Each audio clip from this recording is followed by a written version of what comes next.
So now we get into the step-by-step guide checklist. These are some things you're going to need for your newsletter. And maybe, again, you're like, I already have a newsletter. I already know these things. Well, let's just make sure you know. And maybe you can let me know if I'm forgetting something here. Like, it's quite possible. Number one, you really should have a logo. As I mentioned last week, it really makes you look more professional if you have a logo. And your logo doesn't have to necessarily be your name. Sorry, just not actually pop up. And then two, you really want to have some professional images, some photos, graphics. You'll notice like I drew some cartoons of Janet and I just to have something different. So it's not always just images of us, right?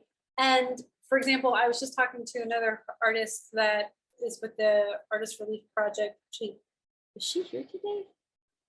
Maybe? She is. Heather Beardsley. Hello, how are you?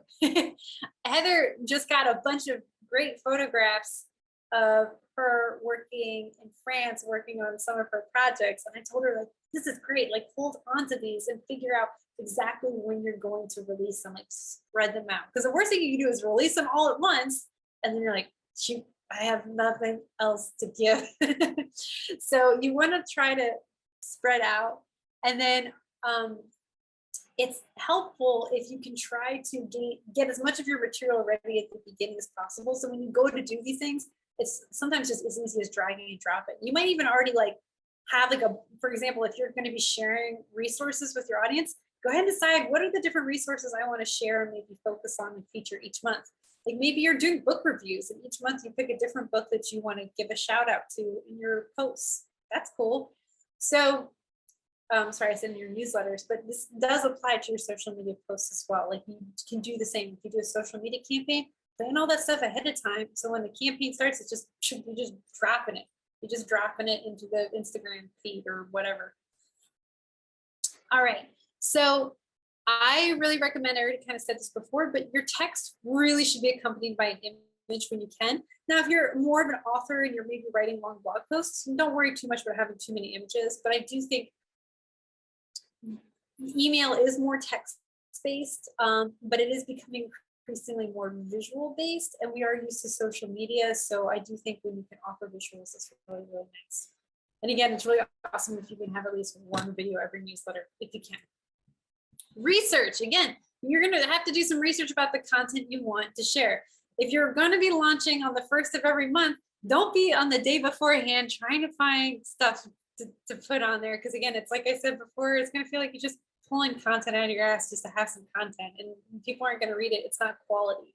So really do some research, give your audience something really juicy that no one else will offer, not something that they can easily go Google about, something that feels a little bit more exclusive or like specialized even.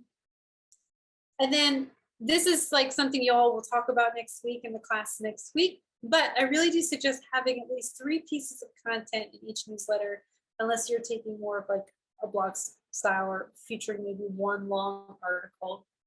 But it's nice when you have 3 things. We're used to the 3-piece structure. Maybe you'll be suggested differently in your class next week. There's always different opinions. And what opinion matters the most? The opinions of your target audience. So whatever I say that I like, and I'm like, this is what I like to read in newsletters, bleh. The people that matter are the ones who actually be reading your newsletter, your target audience. So if you want people to buy your work and you want people who have money, who are interested in art, to read your newsletter, what do they want and what do they like? Cater to them, not necessarily to me. Okay. And again, your calls to action for your project. For example, telling people to buy a ticket to your event. Every newsletter should have a call to action, at least one. Maybe each section has a different call to action. Okay. And then calls to action towards newsletter engagement. So there's the project, like come buy a ticket to my show, but then there's also engagement, like providing readers with a survey and asking them to write back their answers for a prize or perk. That's like one of the things that Janet and I will be doing in our first newsletter. So these are the things you have to do to get ready to make your newsletter. I love MailChimp, so easy. So let me actually close this one. And let me just do a totally new campaign. I'm going to go to all campaigns here. And so campaigns, again, this term can be sometimes used interchangeably for different things. I wouldn't necessarily refer to one email as a campaign, but I could see how someone would. Or again, you can create a newsletter structure, like you can create your own template and reuse it every month, right? Like I have on my personal account a monthly update template that I've created and that I pretty much use every month. So yeah, it then ultimately becomes part of a campaign. That's like the idea of it. But you might be creating separate emails each month to month, especially if you're trying different things out, like different structures and styles. I wouldn't try anything too crazily different every email. I would, really stick to a tactic for a decent amount of time to really be able to measure if it's working before switching your tactics up. But again, back to my point, like if you are doing kind of something different with each newsletter, but it might still all be part of one campaign. Just kind of keep that in mind. So yeah, so that's how they use this term campaign. But I'm just gonna create a new campaign. All right, I'm gonna make it a regular email, and now I'm gonna design it. Right. Now I can add my recipients, who's it from, add my really, really exciting subject line. Does anyone want to give me an idea for a super exciting subject line? And remember, verbs are really, really useful.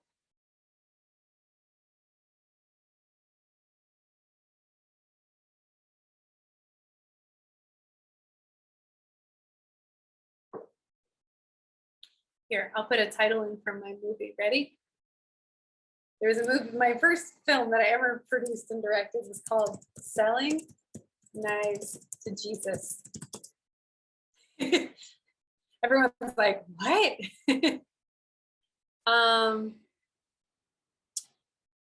Preview text. Maybe how I made money and found God. I'm just really making this up, y'all. That had nothing to do with the movie. So I'm going to save that. I'm going to go in, decorate it. Save, decorate. Design email. Now, MailChimp has this really great new builder. It's still in beta mode, so they're still trying some things out. If you've used MailChimp before, you might want to stick to their classic builder the way the templates have worked in the past. I found that the new one works really, really well. There's still maybe some kinks in it that they're trying to figure out, but for me, it's been working really great. Look at that. It already put my logo in there because I had uploaded my logo into MailChimp and it knew that at the top of every email to go ahead and put my logo. Bam. It's time to design your email. It's really great when you can start with an image. So I'm going to add a photo. It's already recommending me to do that. Cool, right? You don't have to start with an image, but it's recommending me to do that for a reason. I can add a heading. I can maybe pick out a different type of layout. Like, let's see here. Oh, oops. Let me try that again. Actually, delete that. All I do is press the plus sign, layout. Oop. Well, that's weird. Great, so I can do a text and image. Do I want the image on the left, the text on the right? Do I want an image in the center and the text below, text on top? It's great, it's giving me all these different examples.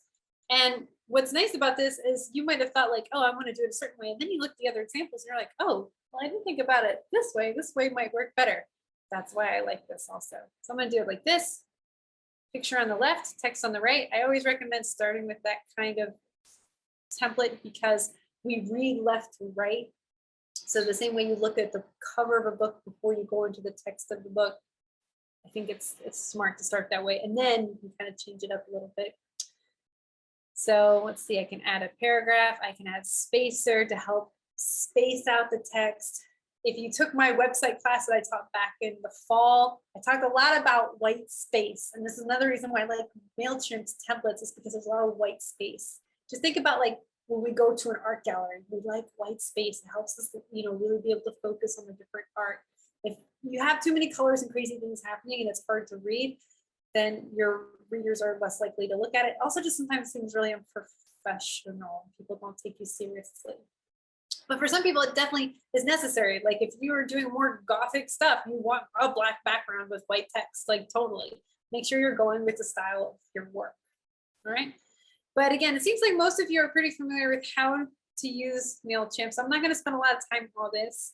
I would rather y'all email me if they're like more technical kind of questions you have. Remember, I'm not a technical expert with MailChimp, but there's, I'm sure, lots of things I can help you with. And also remember, there's tons of really great resources online, like tutorials and stuff for figuring out how to use MailChimp or any of these platforms, Wix, you name it. Wix is also really great too. They're very, very intuitive.